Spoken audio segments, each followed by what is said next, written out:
Let's see, time now is 19 minutes past 9. From stamps and coins to tea bags and bunting, everything conceivable is being turned into souvenirs to mark the Queen's Diamond Jubilee. But industry experts are warning consumers looking for an investment that, apart from the rarest items, most memorabilia will be worthless. They're urging people to collect items as a memento of the occasion rather than with an eye to making money. Maleen Saeed reports.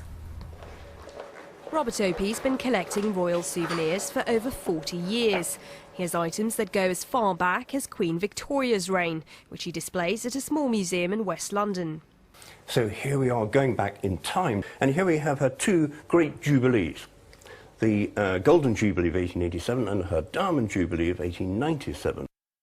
I never think of these things as an investment. To me, they're very much part of our social story, and we want to hang on to them for ourselves.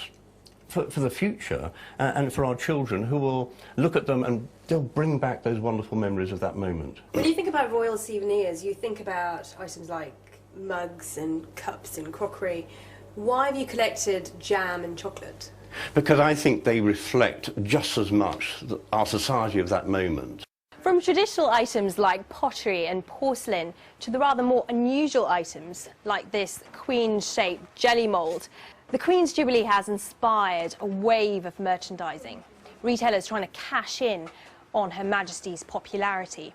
According to the Centre for Retail Research, a combination of the Jubilee and the Olympics will bring in £1 billion into the UK economy, a third of which will come from collectibles and memorabilia. At one end of the scale is a £125,000 gold Jubilee coin commissioned by the East India Company. At the other, a teapot sporting the Union Jack for just under a tenner. But experts warn that many of these products won't end up being the gold mine some collectors are hoping for. I often get people coming to me with a piece of Queen Victoria Diamond Jubilee, a mug, and I feel really awful because they think it's worth lots of money because of its age and it's Queen Victoria. But actually, in general, these things were so mass-produced that they're worth a few pennies. The most royal souvenirs will end up being worthless. A few very rare items could become valuable.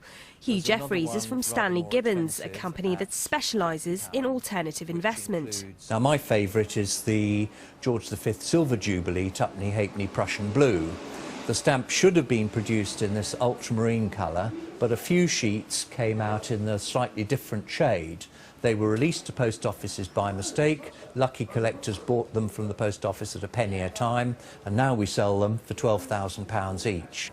For Robert, the Queen's Diamond Jubilee is a once-in-a-lifetime occasion, and his aim is to build a collection of souvenirs that will keep the memory alive for years to come.